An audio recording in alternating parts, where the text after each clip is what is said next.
on this computer. Thank you.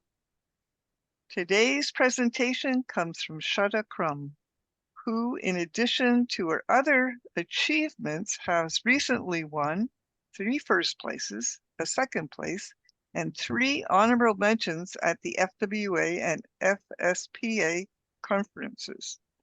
Welcome, Shutta. And now I'll hand it over to you. Thank you. Can you all hear me okay? Yes. Yeah, good. All right, great. I'm going to start some slides and we'll talk about poetry, writing poetry. But as you know, trying to encompass everything about writing poetry in a 1.5 or 1 or 15-minute Zoom is impossible. So what I'm going to do is I thought I'd start out with just an overview of some of the things that's happening in poetry today that you may not be aware of. And for those of you who might be more artistically inclined, if you're artists, you may be interested in some of these variations of poetry. So we'll quickly go through that. And then the important thing I would concentrate on mostly in this presentation is the purpose of a poem, the job of a poem. Is your poem doing its job that it's supposed to do? Now, if you're just writing for yourself, it's in your journal, you never expect to publish whatever, it doesn't matter too much. You're writing for your own enjoyment, right? But if you want to send it out into the world, I think poems have a job to do. And we're going to talk about that more intensely and try to hit on some of the aspects of that. And I want to welcome some of my friends from other groups, as well as the Suncoast people. Hey, everybody, Susan, Linda, Cheryl, Eileen, Ann, Kathy, all my good friends. Okay. I'm a snowbird, so I'm in 2 places. So I have writers groups in both places. So let me start my presentation. And if you have questions or anything, you can either put them in the chat to Gloria and I can look at them later, or if you want to unmute, I can. I don't mind being interrupted. So let me share my screen. Okay, come on.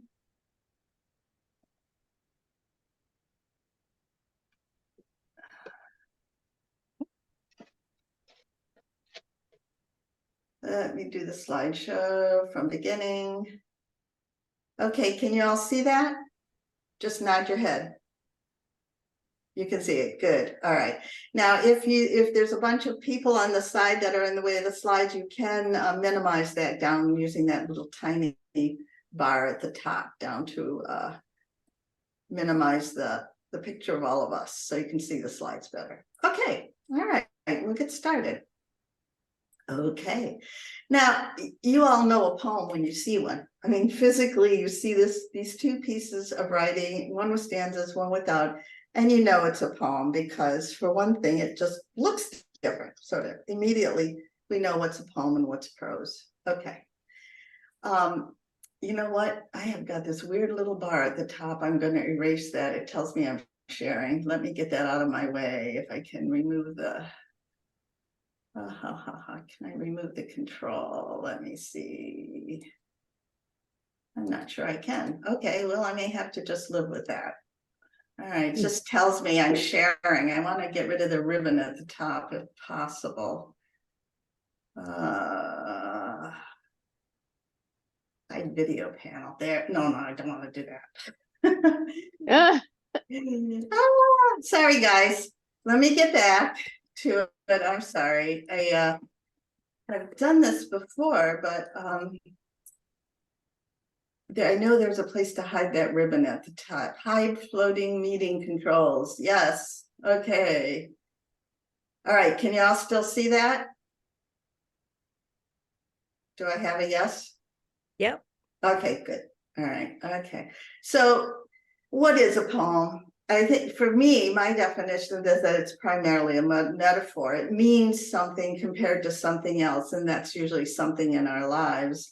It can be a simple image, a shape, a sound, and still it needs to have some significance to the reader or viewer to appeal to the mind or the heart. And there's lots of different forms, as we know. There's classical, narrative, experimental, and we also know that poems do not need to rhyme.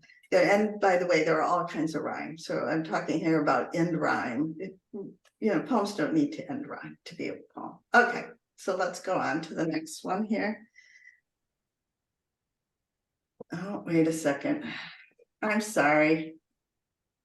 For some reason, my slides are not going ahead. Hang on, Gloria. This is so bizarre. I've never had this problem before. Let me start again and sharing, because I'm only on the third slide, and you can cut all that stuff off the front of the video. Sorry, guys. So let's see if I can get back up there. For some reason, my slide wasn't moving forward. Okay.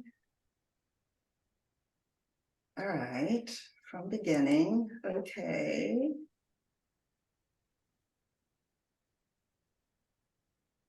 Okay, now let's see if it's moving forward. There it is. Okay, now it's moving. Okay.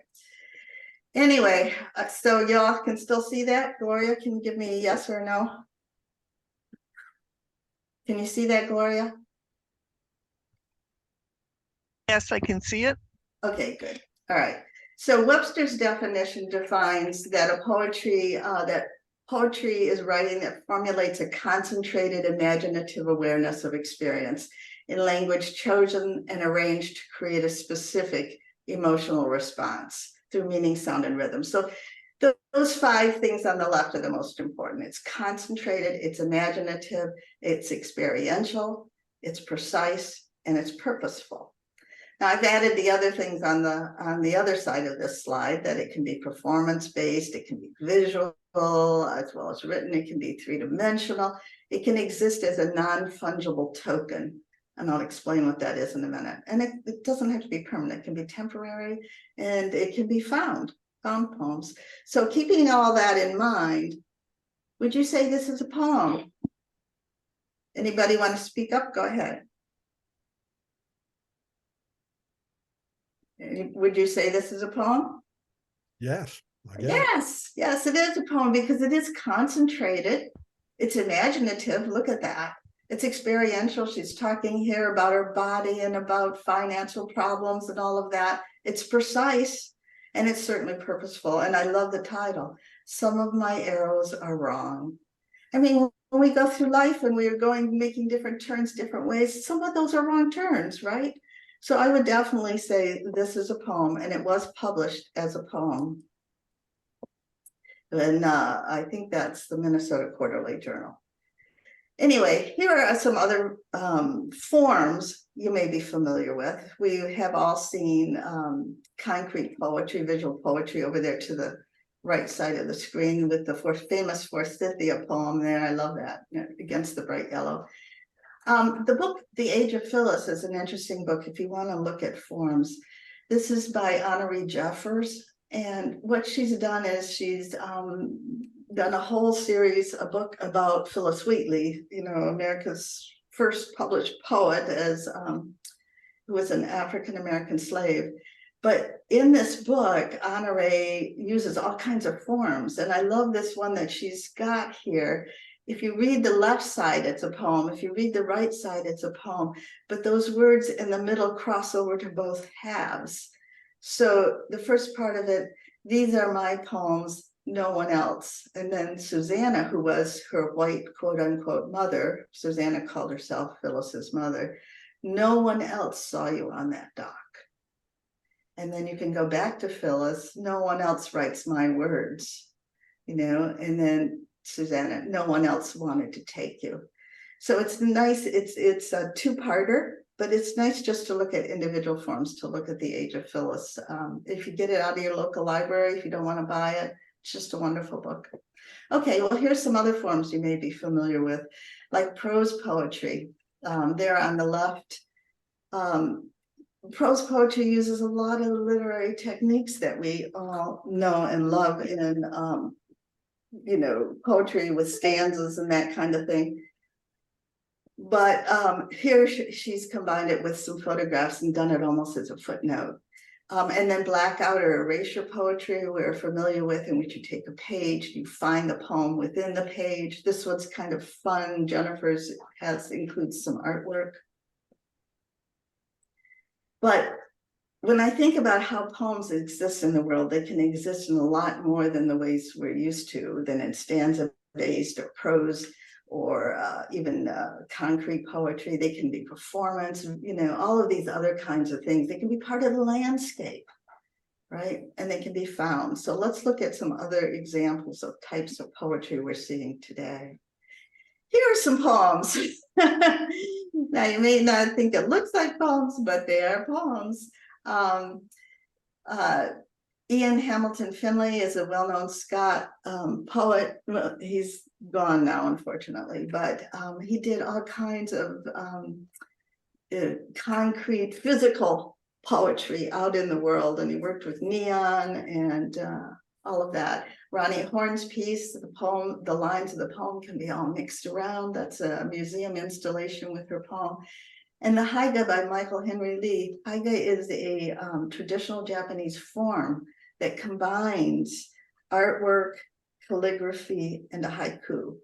So Michael's poem reads, "Collision, the course of our own choosing." But it's combined there with the artwork. I like that a lot. Here are some forms. There is a poetry pathway in Scotland up there in the top right corner, in which poems are hacked out on bits of stone. They're written on a stone wall. They're hung from trees. We have artwork in which the poem is about a bird, and there's the bird. Another Ian Hamilton Finlay poem down there, that's going to be around in the landscape for a long time. And then hanging of poems and prayers and words in trees goes way back to an old Japanese tradition, maybe other cultures, I'm not sure. But poems are still hung in trees. So if you at all have an artistic bent, this is a way to go. Of course, we know about performance poetry, slam poetry. The kids there from Lincoln High School doing a slam poem. Down below them, you're seeing more and more of this again. I've seen it in my hometown in Ann Arbor, Michigan. I've heard about it in other towns where poets will set out during a festival of some kind, or just out on the street corner, and write a poem for you. Usually they interview you, ask a few questions about your life, what kind of poem you're interested in. But part of the performance is the poet sitting there and creating the poem. So I call that a performance poem as well. The Smithsonian one is really interesting because what that is, I don't know if you can tell, but there is there's a machine over here. And you stand in front of it, and these words from a poem used by Ivan Zimroff kind of float down on you, and these are some people interacting with it, and you can create poems. I was showing this at the FWA conference the other day, and somebody said they'd been there and done that, and it was really cool. So it's kind of neat. They're interacting with the poetry there. There are poems that can be found. A friend of mine, Mark Davidson, who is an FSPA member and an FWA member, recently put out a book made from fortune cookies that he found and put together, and I enjoyed those very much. Now, a non-fungible token. What is it? You can see over here, there is a QR code on that poem. Well, what you can do, there is a growing body of work out there that you can create on a blockchain and put your poem, and it's usually accompanied by artwork, up on a blockchain, and somebody can buy it. So they then own your poem. Now, whether it's ever going to be worth anything more than they bought it for, who knows? I mean, if you become the poet laureate of the United States and it's unpublished everywhere, they might be able to sell it for quite a good amount of money. But one of the interesting things I found was that the poet can build in, when they created this on the blockchain, they can build in a royalty. So if the first buyer ever sells it to the second buyer has to pay a royalty, say 10 or 15% to the original artist. Second buyer sells it to a third buyer, the third buyer has to pay a royalty. In a way, that's kind of cool, because when you think about it, as a writer, I have about, I think I have 20 books out now. As a writer, if you buy one of my books and you sell it to somebody else, I don't see anything from that profit. I only see any profit from the first sale. So in a way, this gives the writers more monetary return for their poetry. The other thing that it does is, because it's created on this blockchain with all this metadata behind it, it is very, we know exactly who created it, when it was created, what kind of format. So the question of provenance is, there's never a question of provenance. I mean, we know where that poem came from. So it is secure in that way, but it's, I don't know. It's just an interesting side trip to poetry. But if you're so inclined, think about it. Okay. So here's the main part of my presentation that I'm really interested in, and that is what is the purpose of a poem? 1 second right here. I'm going to do something. I'm not seeing everybody. Okay. Oh, well. Okay. What is the purpose of a poem? As I said, if you're just writing for yourself, this may not be that important for you. But if you're writing to publish and you want your poem to have a good, strong life, I think there are things a poem needs to do. And the main thing is, hang on here. There we go. It needs to make a connection. For me, that's the main purpose of poetry. We read poems to understand ourselves, nature, life, to evoke emotional response, to change somebody's mind, to examine a subject from multiple points of view, or just to share something beautiful. But it needs to make that connection to another person if your poem is going out into the world. Here's a poem I love by Langston Hughes, and certainly it evokes an emotional response. I often send this out if a friend has had somebody die that they loved. I love my friend. He went away from me. There's nothing more to say. The poem ends soft as it began. I love my friend. What a wonderful, beautiful little poem. Very simple, straightforward language, understated. There's only like 2 away and nothing, 2-syllable words, or 3 began in this poem. But it does evoke an emotional response. An understatement can do that. So let's look at other things that facilitate connection. These are 6 things. There may be more, but we don't have time to cover all of those.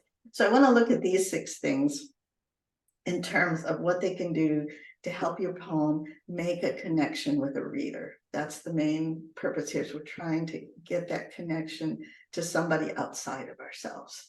So metaphors, similes, and personifications, other kind of comparisons can all do that. We can say, aha, I get it. Yeah, this is like this. Okay. Imagery makes a connection. We see something beautiful. We can internalize that. We can envision that in our minds. And of course, narrative, everybody's stories always connect. Sound, lyricism connects, music connects, and even structure, the way it's laid out, can have an impact on a reader. And then finally, I call jumping the gap, which is what you often have to do in haiku. That is, you have to put yourself into the poem to get it. And one of the things I tell people, sometimes you spend a little time with a poem before you can jump that gap. So let's look at these 6 things. Metaphor and simile. Metaphor is a comparison that's made directly without the use of words like or as or then, as you might say, like the table legs or the mouth of the river. It's made directly. Simile is a comparison that uses a connecting word. It's not quite as strong. And of course, with a metaphor, that picture in the middle, you see the iceberg, you see what's there, what's given you, but there's so much more underneath a metaphor. I love that. There's so much more under a metaphor. Okay. For example, look at Sylvia Plath's description of her father from her poem Daddy up there in the corner. Marble heavy, a bag full of God. Wow, a bag full of God. My God, strong line that is. It implies so much more. And just those 5 or 7 words, all of that stuff below the surface that you can feel and you can sense. And then here's a simile below that by Emily Dickinson. After great pain, a formal feeling comes. The nerves set ceremonious like tombs. You know, you're just this nervous, you're holding yourself in, you don't want to feel this great pain, but it's there like a tomb. Okay. So I want to look at a couple of poems I like from, just examples of a good use of metaphor. And this one is by Jean Nordhaus, A Dandelion from My Mother. How I love those spiky suns, rooted stubborn as childhood in the grass, tough as the farmer's big-headed children, the mats of yellow hair, the bowl-cut fringe, how sturdy they were, and how slowly they turned themselves into galaxies, domes of ghost stars, barely visible by day, pale cerebrums clinging to life on tough green stems like you in the end. If you were here, I'd pluck this trembling globe to show how beautiful a thing can be. A breath will tear away. I just love that poem. I get emotional every time I read it. But anyway, I want to look at some of those metaphors and similes that she used throughout this poem. We've got the metaphors in red, spiky suns, the mats of yellow hair, the galaxies, the domes of ghost stars. And then we've got the beautiful similes, stubbornness, childhood, tough as the farmer's big-headed children. And finally, like you, in the end. Beautiful. Okay. Now, this poem uses a lot of different metaphors and similes. Now, the next poem I'm going to show you is also one of my favorites, but it only uses one metaphor, and it's expanded that metaphor. It's extended it all the way through the whole poem. I also want you to listen to voice. I don't have a section on voice today. We don't have time, but the voice in this is so strong, so straight. It just really dives into it. So this is a poem called Love Song, I and Thou by Alan Dugan. Nothing is plumb, level, or square. The studs are bowed, the joists are shaky by nature. No piece fits any other piece without a gap or pinch, and bent nails dancing all over the surface like maggots. By Christ, I am no carpenter.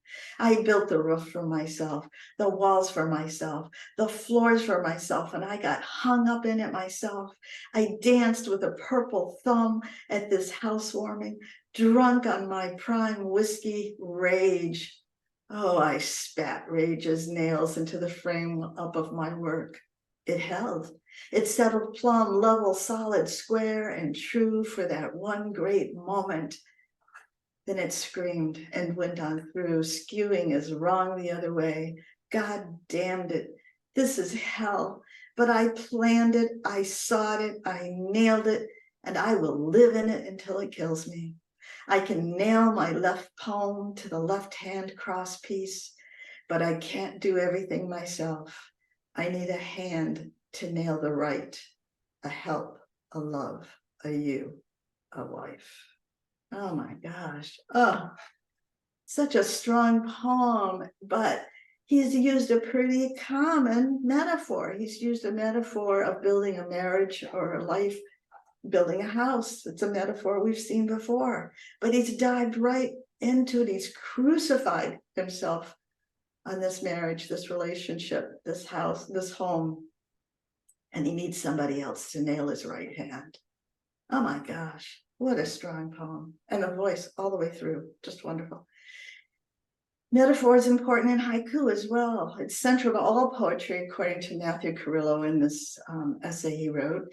In haiku, metaphors are juxtaposed in a way that reveals previously unarticulated associations. So remember in the first poem about the dandelions, we have the articulated associations, you know? The dandelions are like the big-headed farmer's children. In haiku, you don't have that direct, this equals this, A equals B, or for a metaphor or for simile, A somewhat equals B, right? We don't have that in haiku. They're unarticulated. So let's look at this one by Hackett. Deep within the stream, the huge fish lie motionless, facing the current. Now, as in most haiku, there's a beautiful image from nature there.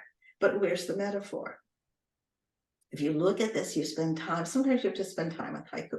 You look at this, you realize these are huge fish. These are the older fish. These are the ones who've survived. And what have they done? They've faced into the current of life. They haven't swam away from it or tried to avoid it.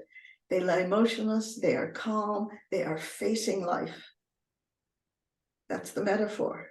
And it's a beautiful metaphor. I love that. And then here's the one by Jane Reichhold, Ancestors, the wild plum blooms again. Didn't you have some wild ancestor way back, and now suddenly you see it in your grandkids and you're going, oh no, there she is again, and Judy's resurfaced. And mine is evening wheeling, murmuration of things undone, blackbird's roost. And all those things that you never did or you were supposed to do by the end of the day or the end of your life or at some time, and they're all sitting up there in the tree watching you. They're still undone, and someday you got to get to them. So sometimes with haiku, you got to work a little bit, but it's often really worth the journey. Okay, so what makes a metaphor work?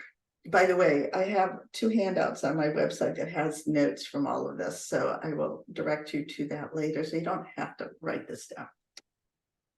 So the 4 things I think that makes a metaphor work is originality. You got to have something that's draws people's attention. Oh, he's using this in a different way. One of my favorites is by Matt Gorings from his Big Book of Hell. He's the one who also wrote The Simpsons. I love this. Love is a snowmobile racing across the tundra, and then suddenly it flips over, penning you underneath. At night, the ice weasels come. I have no idea what ice weasels are, if they even exist. But isn't love like that sometimes? I mean, you're riding along, things are pristine and beautiful, and innocent snow, and the wind's going through your hair, and it's just perfect. And suddenly, whoop, something happens in that relationship, and you're pinned down, and your mind is going crazy, and you just know you're going to go crazy because you can't, it's that love's suddenly been just, knocked, the wind's been knocked out of you. And at night, maybe the ice weasels will come and eat your brain. I don't know, but I love that metaphor. Now, they need to be quickly understood. Now, what I mean by that is, like in haiku, it isn't quickly understood. It's much more subtle. In other poems, it can be implied. But once you make that connection, the reader goes, I see the connection. Okay, so that connection should be clear once they've understood the metaphor. So here's a wonderful short 1-line metaphor set of Haywood Brown, who I think was an editor back in the 40s and 50s. He's a one-man slum. I mean, you get it immediately, right? It's so clear. Metaphors need to fit the voice, the character, and the mood of the piece you're writing. Fits the character of Archie Bunker. We're sweeping our dirty dishes under the rug. Well, he mixed his metaphors. Mixing metaphors is, hang on 1 second, guys. I just got a notice that my battery is running low. Hold on.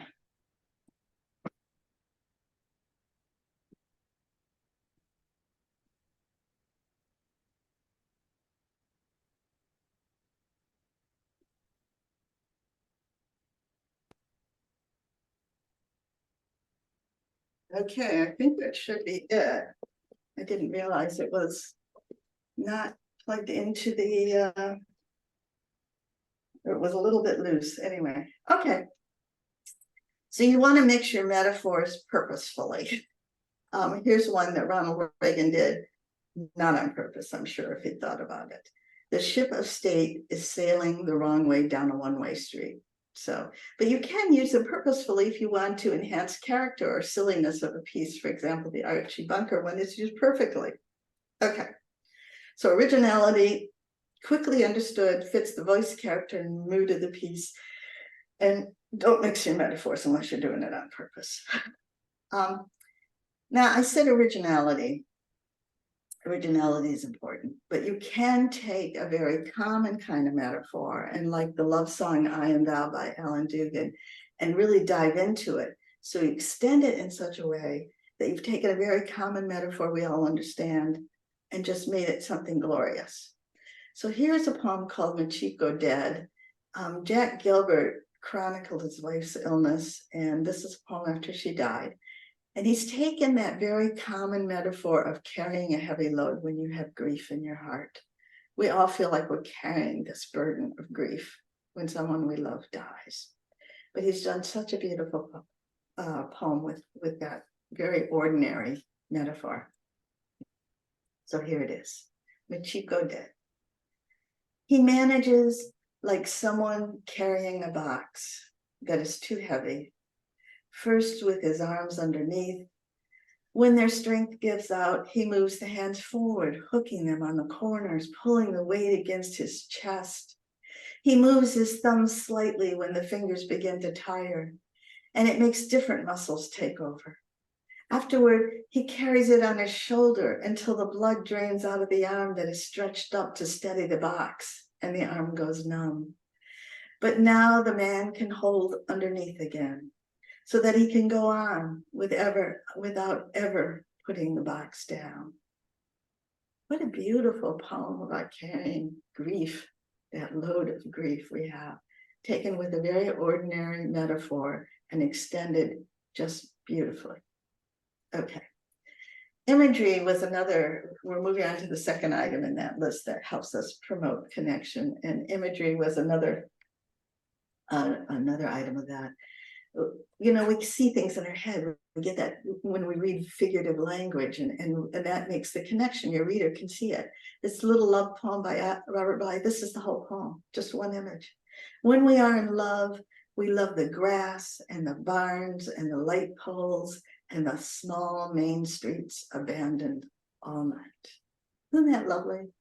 You're just going around just loving everything, no matter how simple and plain. Okay, here are some other images that are beautiful. On a withered branch, a crow has lighted, nightfall in autumn. I love the one by Ezra Pound in A Station of the Metro. This is a well-known one. The apparition of these faces in the crowd, petals on a wet black bough.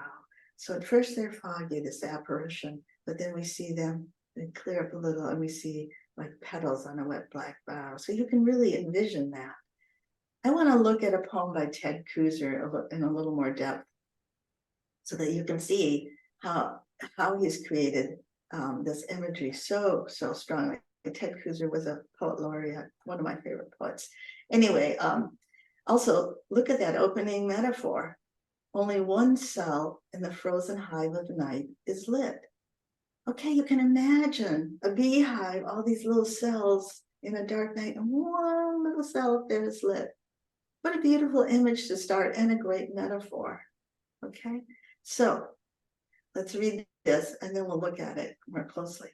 Only one cell in the frozen hive of night is lit, or so it seems to us. This Vietnamese cafe with its oily light, its odors whose colorful shapes are like flowers, laughter and talking, the tick of chopsticks.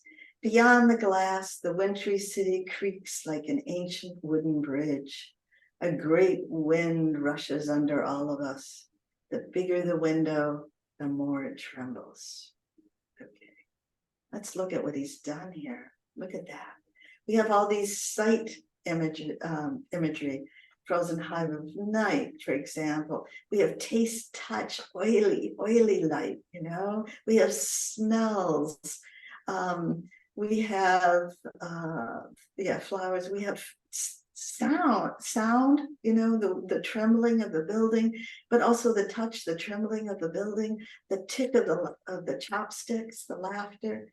There's so much going on in this poem, but it's not overloaded, I don't think. I think it just works beautifully to get that imagery in our head about this night they spent in the Vietnamese cafe. Beautiful. Okay, narrative. I'm not going to spend much time on narrative, but we all know that stories connect us. narrative poetry tells stories through verse. It can have plot, character, setting. It can have a range of poetic techniques. It can have rhyme, meter, all of those other things, action and dialogue. And we know a lot of examples of narrative poetry, you know. There's Casey at the Bat, there's Beowulf, there's songs like Bob Dylan's Ballad of the Thin Man or John Henry. There's whole novels in which are written in verse, and the cumulative effect is this plot arc that tells us the story of the novel, right? So I'm going to share with you just one more slide about narrative, because we really innately, we know what this is, but it's interesting, this next slide, because this comes from a poem called Litany, in which certain things are crossed out. What I like about this narrative poem is that it isn't the story itself. It's like the present, the poet talking to you about the story in the background. And it used dialogue. So I would still call it a narrative poem, but it's a different take on it that I think is quite interesting and you might think about. So this is just part of it. Oh, you poor sad thing. You want a better story. Who wouldn't? A forest then, beautiful trees, and a lady singing, love on the water, love underwater, love, love, and so on. What a sweet lady. Sing, lady, sing.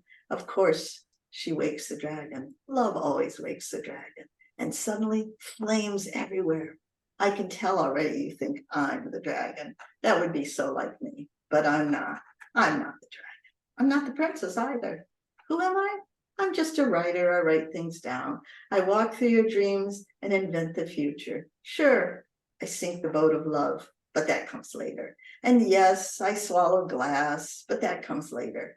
And the part where I push you flush against the wall and every part of your body rubs against the bricks, shut up. I'm getting to it. I love the voice in this as well. The voice of the persona behind the poem, not necessarily the poet, but the voice of the persona behind the poem. It's just so in your face, and he's saying, yes, yes, there's a whole story. I'll get to it later. He's having this dialogue with you, the reader. You really can connect with that. He's speaking directly to you, the reader, in this very bizarre, funny way. Okay, lyricism is another way we connect. Music connects us. Poems can have a song-like quality as they explore emotion, language, pacing, hard and soft beats of meter. We can't get into sound very deeply today. I do a whole 2-hour program just on creating music in your work. But when you have a musical feel, that often connects you to the reader. Here's a famous one by William Butler Yeats. He wishes for the cloths of heaven. Had I the heavens embroidered cloths enwrought with golden and silver light, the blue and the dim and the dark cloths of night and light and the half light, I would spread the cloths under your feet. But I, being poor, have only my dreams. I have spread my dreams under your feet.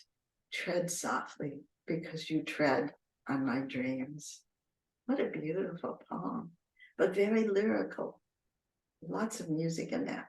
Now we know this poem quite well, and it is metered.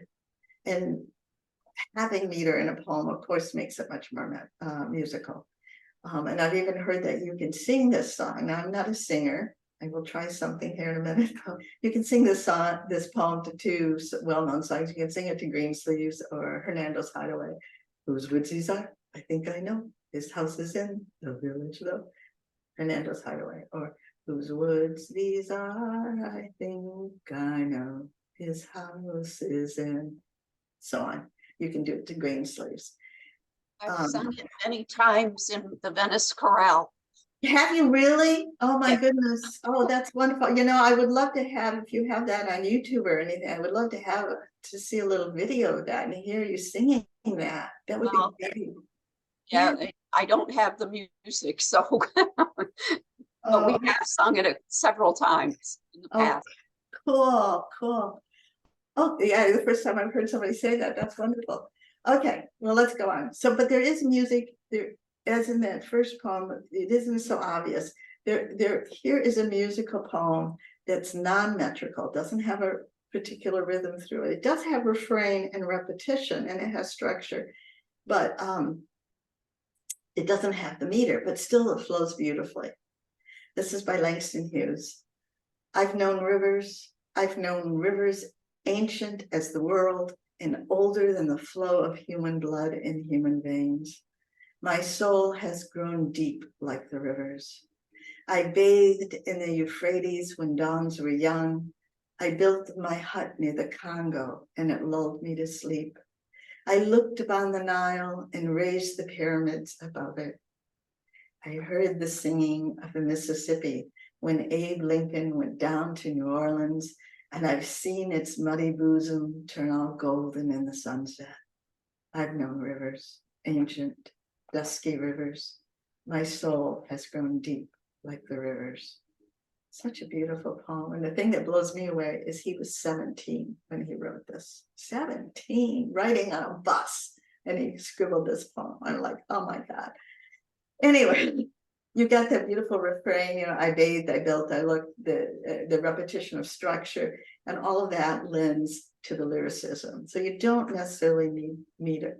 Now, this is one of my, I'm going to take a drink here. Hold on. One of my favorite quotes, thinking about sound. This is by Stanislavski, the famous Russian actor and director. We have as many planes of speech as does a painting planes of perspective, which create perspective in a phrase. The most important words stand out most vividly defined in the foreground of the sound plane. Less important words create a series of deeper planes. Okay, so think of that, foreground and background. So if we're trying to create a soundscape, that's what I call a soundscape in a poem.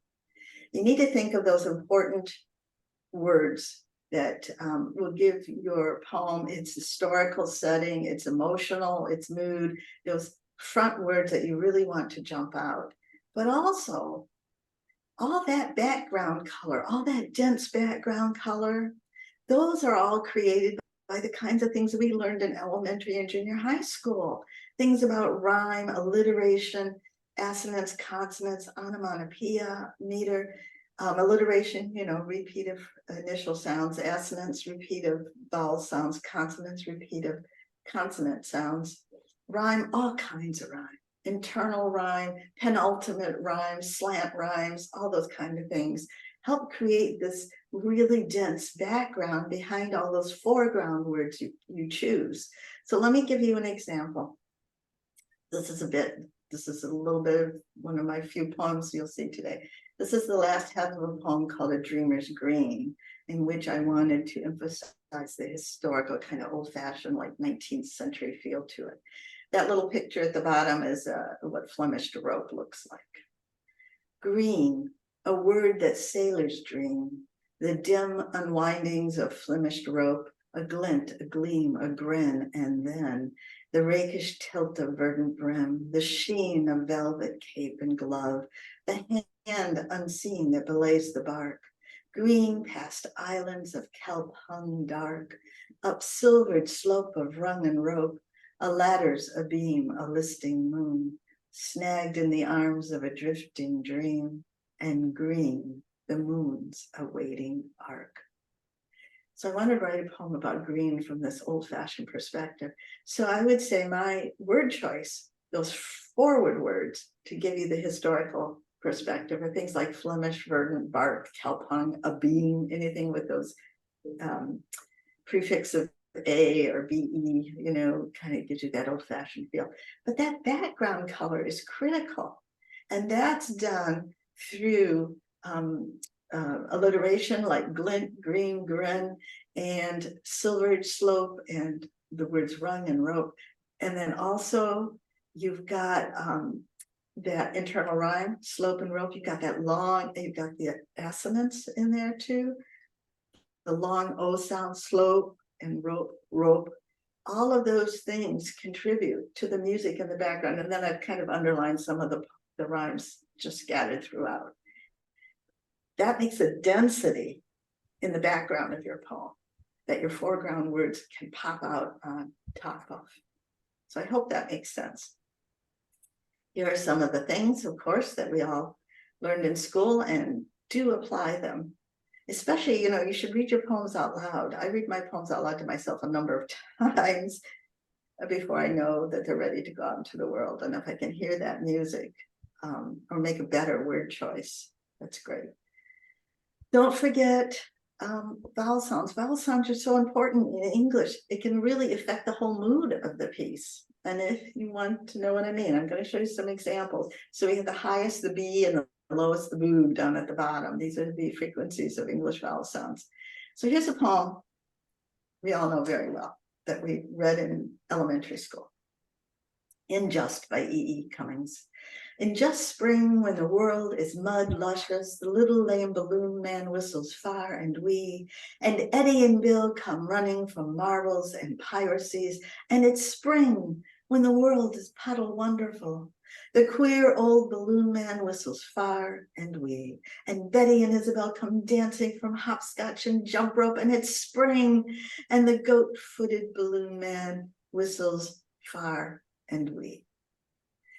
Well, besides just a wonderful images through this whole thing, and the fact that he's used these caesuras, the spacing and the enjambments, Betty and Isabel and Eddie and Bill are, side by side. There's no space between them. Besides all that, what he has done is he has used almost entirely the vowel sounds that are up at the top half of the vowel frequency chart. They're all B's and A's and I's, all spring, right? Except for balloon man. That's the only one that used that slow sound. And the balloon man, who or what is he? He's goat-footed. He's watching these children on a playground. He's a dark figure in this poem. Lots of arguing over the many, many years and discussion about what that goat-footed balloon man means. But it's appropriate that he's used just that one low sound there. That's the dark sound. And if you're not sure what I'm talking about, it's applied to prose too. I'm going to show you this slide. This is from Edgar Allan Poe's The Fall of the House of Usher, the first bit, the first line. The horseman is riding on the horse toward Usher's house. During the whole of a dull, dark, and soundless day, in the autumn of the years, when the clouds hung oppressively low, he's used all low vowel sounds, besides all that nice alliteration with the D. But all of those are those U's and O's and OU's, just very low vowel sounds in this oppressive feeling, as he's feeling more oppressive as he's approaching Usher's house. So it can have a really strong effect on what you're writing. All right, let's look at structure a little bit. Structure includes the way the lines are laid on the page, especially like in shape forms. So rather than stanzas within stock lines, some poems have a primary or secondary strong visual way to read them. And that makes a connection too, especially if you're more of a visual kind of person. I love this poem on the right, written by Dennis Bernstein and Warren Lehrer. I don't know which of them has dyslexia, but they wrote the poem together. Or maybe they both do, I don't know. And so it's a poem about dyslexia, and you can see how it's laid out about he's trying to give us an idea of how his mind works when he's trying to put things together. I answer to many names, but the alphabet confuses me. Every day I drown in 26 sounds, and I've never been able to stay between the lines. What a sad poem, but still lovely, lovely. And laid out in a way that we can understand that. Here's another E.E. Cummings that is just a favorite. And again, he's got his caesuras, his spacing, and his enjambment, 1, 2, 3, 4, 5, all together. But I want to look at the rest of the way the whole poem is on the page. Buffalo Bill's defunct, who used to ride a water-smooth silver stallion and break 1, 2, 3, 4, 5 pigeons just like that. Jesus, he was a handsome man. And what I want to know is, how do you like your blue-eyed boy, Mr. Death? Okay, another dark poem. I mean, In Just Spring has its dark side, and this is very dark. But what's kind of cool about this poem is that it shoots off the page right? Just like he was shooting a gun, it just shoots off the page like that. And then a big gap for you to think about that. I like that. Just the structure of that speaks to me beyond the simple words of the poem. And that's another way we make connections. Of course, there is concrete poetry, and a lot of kids' poetry is done in concrete. I love this collection called Wet Cement. It's a mix of concrete poems. Great. So here's a poem where the O out of pop-up has come up. O has floated up, and it says, ball, ball, ball, ball, ball. I'm under it, I'm under it, I'm under it. Oh, ball goes through, I blundered it. Great little kids poem. I love that. And you can see it. You can see what's happening. So you don't need a definition of pop-up. Here, the novel in verse, there's a lot of different novels in verse. This one I particularly like, Diamond Willow by Helen Frost, about a young girl in Alaska who goes off into the woods and gets lost. But each of the poems are shaped as this kind of diamond, and there are walking sticks from a certain kind of willow in Alaska that when they make walking sticks out of them, make this diamond pattern. So it's kind of cool. There are poems that the structure may not be obvious on the surface, the way the E.E. Cummings poem shoots off the side, but they have an internal structure to them that allows them to move and to make connection. This is a poem by my friend Ann Starling, and Sharon's friend. Sharon's here today. Our friend Ann, who was in our writing group in Ponte Vedra. This is just a little bit from it, but it's all about this field. It's a long field poem, and you're kind of wandering around it, trying to figure out things the way you figure out life. I like that. The field is an absence. What is so difficult? It isn't as if you had a map or ever had a clue where you were going or a way of knowing. The field goes where it wants to go, or its spread is random. You have a path right in front of you, and then I've skipped down a bit. The path stops where you least expect it, maybe in the middle, or you turn off the path looking for something not there. The field is full of people. The field is the place you go to be alone. You are always alone. The field is illusory. You do not go there. The field is where you already are and always have been. You can see that this really, what I call, catches the poet's mind in motion. We see the poet here struggling, trying to figure out this thing about life. And it's okay if it wanders all around. That's appropriate to this poem. The little poem there, Triad, has this kind of structure going from things that are not so important to something very heavy.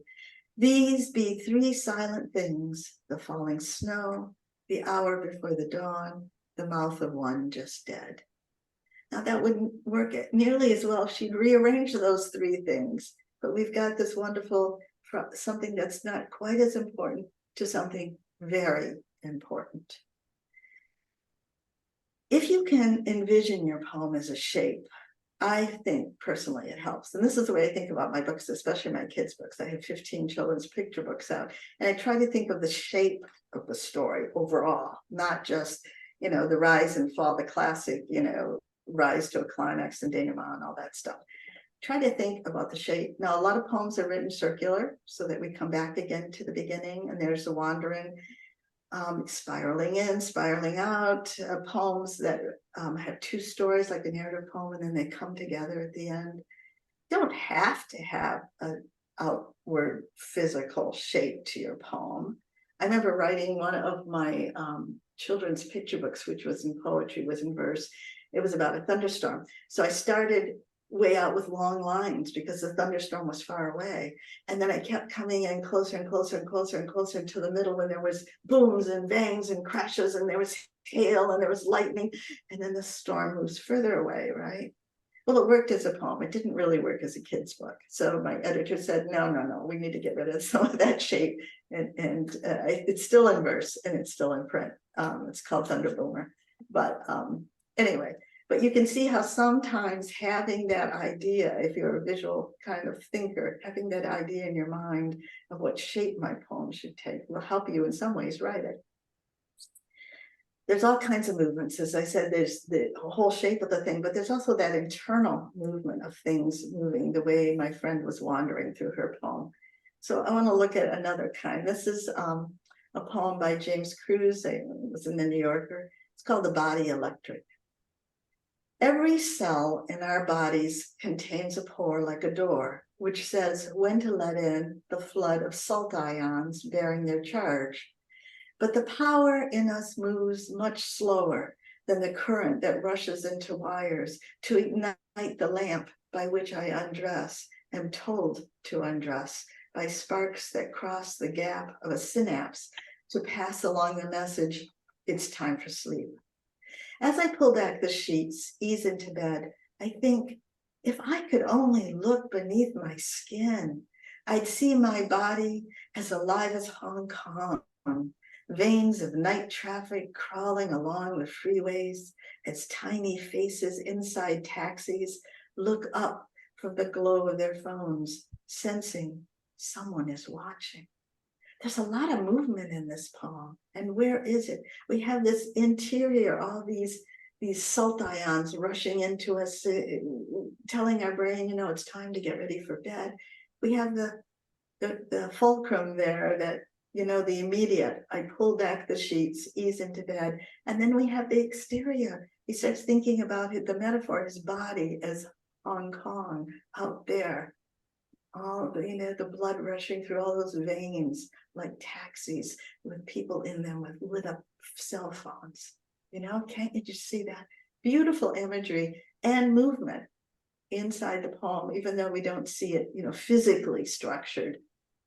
It still has a lot of movement. All right, now I want to get to jumping the gap. This is, we did a little bit of this when we looked at haiku earlier about metaphor, but sometimes you got to jump in and make those connections. You got to spend a little time with a poem, and often it's quite worth it. This one you don't need to spend a lot of time with. It's just funny, and you know, you get it right away. This poem by Michael Henry Lee, Wisdom Teeth, Resisting an Apple's Temptation. Okay, so here's some others that there's another one by Michael Henry Lee I like over there in the middle. Corporate Zoom, everyone wearing the same mask. Isn't that great? You know, what mask are they wearing there, you know? One of my favorites is the one by Ezra Pound called Fan Piece for Her Imperial Lord. Now, often haiku don't have titles, but they're often given titles just so we can find them and make them easier to get to. Anyway, it goes like this. O fan of white silk, clear as frost on the grass blade, you also are laid aside. Oh my God, no matter how delicate and beautiful she is, her imperial lord is going to lay her aside, even if she's as delicate as frost on a grass blade. How sad, and what a beautiful poem. Okay. But so yeah, so I would urge you, if you love haiku, you like to read haiku, to spend a little time with it and to think about that metaphor behind it. You need to jump into the poem, jump the gap, and do a little bit of work to get to it. And which brings up a favorite topic of mine, which I will mention right now. I don't have a slide on it. And Sharon and my friends in my writing groups will know where I'm going with this. I really, really dislike it when people try to summarize their poems at the end. Don't tell me what it's about. Don't say, you know, and so, you know, my heart hurts every day because I miss him after you've written this long, beautiful poem. I get it. I know you've missed him. Trust me as a reader. Not only that, I may take your piece of art and internalize it. So it means something beautiful and significant to me. And it may mean totally something different than what you intended. Your intention stops after you've written the poem. You have an intention to write a piece, a poem, a book, an article, but your reader, it doesn't matter what your intention is. Your reader just needs to connect with it. So don't tell me how to connect with it. I'm always cutting off people's last few lines of their poem saying, I don't need this. You've got a beautiful poem here. And you should always end on a strong image as your last few lines. Think about it this way. If you were to go into a museum of art and look at a beautiful art piece, and there was a little plaque near it saying, this should make you feel really troubled, you know, there's a dark space here. And you know, I don't want to know how to feel about that piece of artwork. I want to feel it for myself. And that is critical, I think, to communicating with others. You often write those last few summarizing lines just for yourself, to say, okay, this is what I've written about. But your reader doesn't need it. Your reader doesn't want it. It even gets in the way sometimes. I wrote a children's book about a chick that hatches just as a fox is coming along. And of course, the chick has imprinted on the fox and thinks fox is Papa. So the fox can't eat the chick. So there's a whole relationship going on. But I got this letter from a reader later who said, oh, I love the fact that you wrote about a single male household, adopted child household, oh, and vegetarian because it was a fox and didn't eat the chick. I didn't start out to tell myself I was going to write about a single male household adopting and a vegetarian story for kids. No, I wanted to write a story about a chick who thought the fox was his father. And that's all that matters. But the fact that this reader found something they could connect to in it is significant. So please don't tell your readers what to think about your poems. That's just a little warning. Okay, we're going to go on to AI poetry because this is a whole different thing. And I just wanted to momentarily mention this because it's such a big deal in the world today. I did some trial practices with ChatGPT and I used Bard. I asked ChatGPT first to write a poem in my style, and because I knew some of my books had been out there and had been scraped by the computer, so it wrote what it thought was a poem in my style, and it defined my style, which was pretty accurate when it defined my style. Could not, it was just a terrible poem. And not only that, I asked to write a non-rhyming poem. ChatGPT could not write a non-rhyming poem without end rhymes. I must have tried 12 times. Couldn't do it. So finally I thought, okay, well, maybe in its definition of poetry, poetry has to rhyme. So I said, what is your definition of poetry? It told me. And I said, do poems need to rhyme? It said, no, poems do not need to rhyme. I said, well, then write me a poem that does not rhyme. Came back with a rhyming poem. I just couldn't get it. So anyway, I did try Bard, which is another AI program that's more literary based, and it was able to write a non-rhyming word poem, but still not very good. So are these concentrated? Yes, they're experiential because they're scraping it from other people. Imaginative? Yeah, precise. They're short. They have stanzas. They look like poems. But purposeful. You know, what's the purpose? Is it to get a grade in your class and you're trying to, you know, get a grade in your poetry class? Maybe it serves its purpose. But anyway, I just wanted to give you an example of a really pretty trite poem. So these two are from Bard, free verse poem and a non-rhyming 9-line poem. And notice that I asked to write a non-rhyming 9-line poem. What I got was 1, 2, 3, 4. I got 3, 6, 9, 10. I got like a 15-line poem, which was kind of interesting. It didn't do it. Free verse. In the vast expanse of the universe where stars dance and planets sing, I find my solace in the stillness where my thoughts take flight and dreams take wing. Through the tapestry of life's journey, I weave a tapestry of my own with threads of joy and sorrow, laughters and tears all sewn. In the depths of my soul, I whisper a song of love and longing for the beauty that surrounds me and the mysteries that keep me belonging. Now, some people might like that, but it's so distant. There's no person behind that poem. There's no feeling. I don't get any insight or metaphor into any kind of depth, emotional depth. So anyway, I don't think AI is going to replace us right away, though. I did post on my Facebook page an interesting article my husband had forwarded to me that a number of companies out in California are looking to hire poets, if you're interested, hire poets and writers to help clean up their AI. After the AI has produced something, it would go to a writer to kind of make it more human. Now, I wouldn't take that job, but you know, it's a job for some people. So anyway, just thought I'd throw that out there. there's my website. It's very simple to get to. It's just shutta.com. And I have a resources page with tons of handouts. There's 2 handouts that particularly that go with this presentation. One is on strong metaphors and one is pump up the muscle or something. But I also have a Poetry 101 handout, which is about 12 pages long. And in it are all the, I have a whole page on personification, a whole page on hyperbole, a whole page on understatement, a whole page on all of these different literary techniques with examples on them, and little prompts, writing prompts you can do. So you might want to check that out. And then there's my books, my 3 poetry books. I also have 3 novels, and I think 15 picture books is out as well. There's my website, just shutta.com, my Facebook page. Feel free to text me there or contact me there. Okay, I am going to stop my share and then see if there's any questions. Okay. Well, thank you all for hanging in there. Despite my computer problems, this is so bizarre. I Zoom all the time. And for some reason, I just had several problems today. I apologize. Thank you, Shutta. Does anyone have any comments or questions? Martin? We don't hear you, Martin. I don't know why.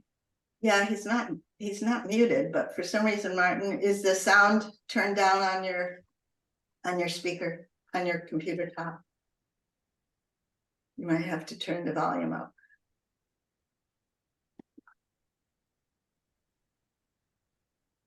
Okay, during the interim, let's go to Ed. Ed, you had a question? Yeah, I do. Can you hear me all right? Yes. Yeah, it's a little crackly on my end, but I think that's my computer acting. Okay, well, first of all, thank you. This is a real privilege to witness this show today.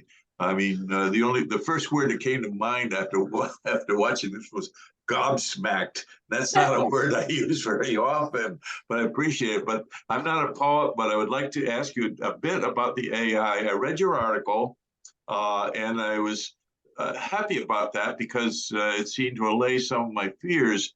And then a month after reading your article, I went to a 90-minute webinar with the person who was selling a program to help you understand AI for novelists. And so the examples he was using were frightening in the fact that anyone could write a novel in a matter of hours using this.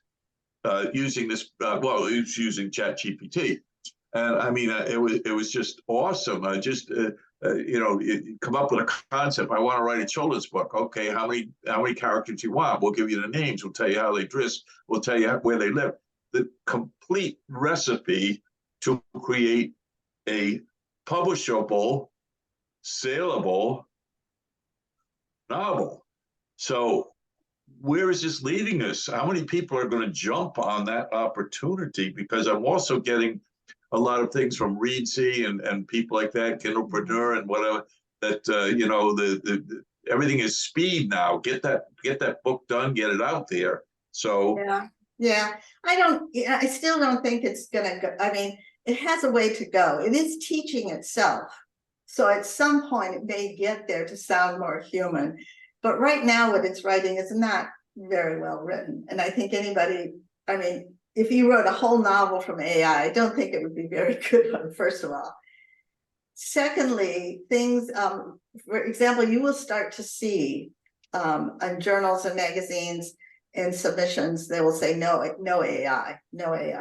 And even Amazon now, if you go to put a book on Amazon, it will ask you, is any part of this AI created? Now, right now it's an honor system. People say, no, it wasn't created by AI. But at some point, they're going to be able to detect that more and more. I have a friend who in Michigan who works actually for a university in New England. I can't remember which one in Vermont. But what he does, he's a writing instructor for essays and things for college students.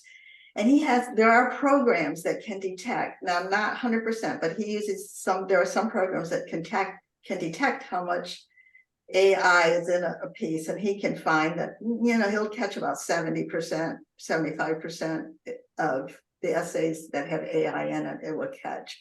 But it's also all very obvious to him, like which ones are written with AI, because they'll start out with like, this essay we'll discuss. It's because the computer is setting out its formal step out into that essay. But yeah, it is scary because I think, I think it's gonna teach itself more and more how to sound more human. Right at this point, right now, I don't think you have to worry too much.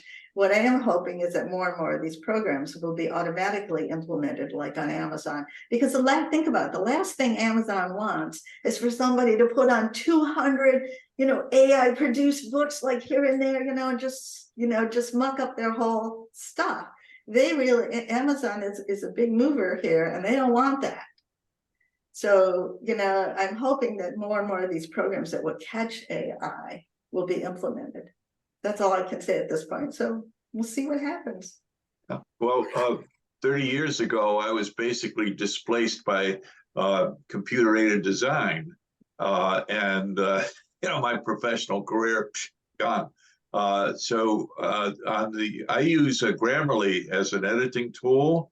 So I'm wondering if Grammarly now is using AI, because I have to tick the box, no, I didn't use AI on Amazon. So am I telling the truth or not? I don't know yet.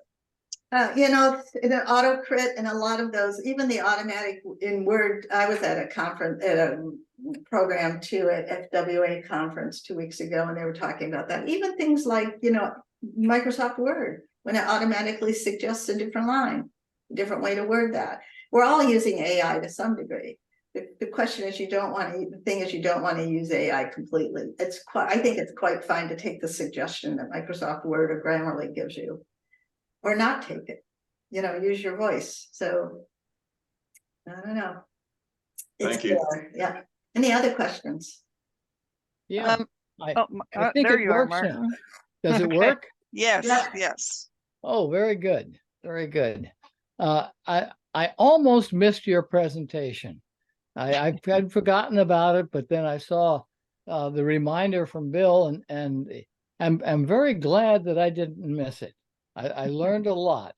Oh, And I good. think one of the things that really came out to me was that poetry is not just rhyming. That's not the most important part. The most important part is the emotion that is tied up in whatever the subject is. And the rhyme, when it's there, it has to be very carefully created so that it stimulates the emotion and doesn't take away from it. Right. And gee, I'm going to write a couple more poems. I just got some ideas. I'm going to work on that. Good for Thank you very much. It was a You're great welcome. presentation. It is, the heart is the most important thing. And often to expose that heart, you use metaphor, but the heart is the most important thing. And as a children's book writer, one of the things I see often, editors and publishers say no rhyming books. No rhyming. But yet you go to the bookstore and you find a lot of rhyming children's books, picture books. And the reason they say no rhyming is because most people cannot rhyme with beans, because they'll have an end rhyme but no meter. But usually if you have a patterned end rhyme, you have some kind of meter to make it flow. And most people can't do the meter. So you will see a lot of publications saying no rhyme. But you're right, it's really the heart of the matter. It never needs to rhyme, but it can use a lot of those nice lyrical things that, internal rhyme and assonance and consonants stuck in there, so it flows nicely. Any other questions? Yeah, but poetry is such a powerful medium that it really uses the rhyming. The rhyming doesn't use it. Right, absolutely. Thank you. Lee? A statement and a question. If you go to jwpepper.com, that's a sheet music place, and you can put in Stopping by the Woods on a Snowy Evening, and you will see there are several versions of it. Oh, good. by different arrangers. And so that's why there's no one out there that there's several versions, but you can hear they give a sample. So Oh, good. Nobody'd have to hear me sing then. That would be great. my question is this, I submitted a poem to FWA and got back a rubric that said I shouldn't have written it as a rhyming poem. That's my thing. You can ask people here. I'm a rhyming poet, and that's my thing to do. And I was really upset that I was told I shouldn't have written it as rhyming. It should have been free verse. Why? Yeah, people like what they like. So, you know, there's no, first of all, your judge, I am an RPLA judge in other categories. I don't judge in the categories I submit in. But yeah, you should not be told you need to write one thing or another. I don't agree with that. But the concern is that it is very, very, very difficult to do rhyme well, to use rhymes that are not second grade rhymes, bay and say and do and to and all of those. You want nice, long, multiple syllable word rhymes. You want to watch the meter if you've got a pattern, because what happens is we are patterning people. The minute you read a couple lines and you detect some kind of pattern, you expect that pattern then to go on. And that's what happens in a lot of people who write rhyme is they can't continue the pattern. They can't think about the meter. They don't think about rhymes that are beyond very simple rhymes. One of the things I suggest for when you write children's books, because children's books are often written, and several of mine have end rhymes in my children's books, picture books are written in verse, is to take a blank piece of plastic and a magic marker, lay it over your best stanza, mark your meter, soft, hard, soft, hard, soft, hard, soft, hard, all the way through that stanza, and then take that stanza, take that plastic and slide it down over the other stanzas. Now, it might not line up perfectly with the words under there, but you will get your best pattern. And then you can follow that metrical pattern through the rest of the stanzas. Now, it doesn't have to be every single line with the exact same meter and pattern, because at points of emotional impact, beginnings, endings, and climatic moments, you can often stop and go, oh, no, and then go back to your pattern. I mean, it doesn't always, every single line doesn't have to be sing-songy, but you need to have some idea of the pattern and some idea of how meter works. Like anapest, soft, soft, hard, is a very dancey rhythm. Anytime you use an anapest, you're dancing along. So if you're doing a subject that's dancing, you use anapests. If you're doing a subject that's more profound or dark, use a trochee, which is hard, soft, hard, soft, hard, soft, as opposed to I am soft, hard, soft, hard. So that's the problem is that I think a lot of people don't really study rhyme the way they should have. There's all kinds of rhymes. You listen to songs, you listen to music, a lot of penultimate rhymes, that rhymes on the second to the last syllable all the way through music. And then often the singer will sing out the last syllable because it's rhyming on the second to the last. So that's part of the problem, I think, is that when publishers say that they don't want it, it's because the writer hasn't really dove into all there is to dive into about rhyme. All they're thinking about is in rhyme. So that's my take on it. So Lee, just dive into it and study it and play with it. And if you love it, do it. Thank you. Thank you, Lee. Does anyone else have a comment or a question?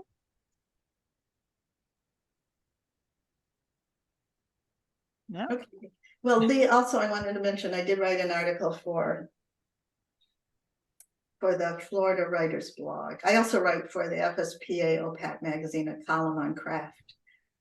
But this one I think was in the FWA blog. If you go to the FWA blog and you just click on any of my postings and you click on my name, you will get the whole list of my postings. And one of them is about rhyme, different kinds of rhyme. I'll do that. Thank you. Yeah. Well, thank you all. It's been a pleasure. I'm sorry about the mess ups on the videos. Well, it's been a real pleasure for us to have you here today, Shutta. I personally have learned a lot, and I'll definitely be visiting your website for the downloads. They sound really interesting. And even though I'm a prose writer, I can see where it would be beneficial Oh, to yeah. I didn't go. even mention this, Gloria. You bring up a point. Cormac McCarthy starred of No Country for Old Men. Oh my God. That is pure music, and he used anapaests and alliteration through those first few sentences of No Country for Old Men. It's used all the time in great prose writing too, all these techniques. Sorry. You've inspired me. I have that book on my bookshelf. I'm actually going to go and look at it right as soon as we so I'll start to see the poetry in his writing. Okay. Oh, Jenny's got a question. Yeah. Yes. You're on mute, Jenny. See if I could take you. Am I on now? Yes, you're on now. Okay. Firstly, I'd like to thank you very much. It was very enlightening to me. I've always loved the poets, and I don't consider myself an accomplished poet, but just listening to the different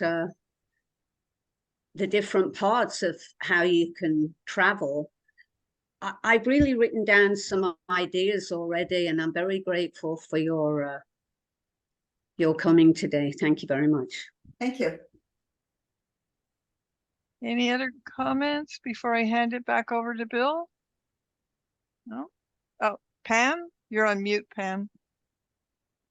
Well, Shutta, I've been writing poetry probably for the last 10 or 12 years, and some of my stuff isn't so hot. But anyway, we have a good time in our poetry pod. So, but what I want to say is I was just enthralled with the very first part of your talk about the different ways to write poetry, like, out of a forsythia bush.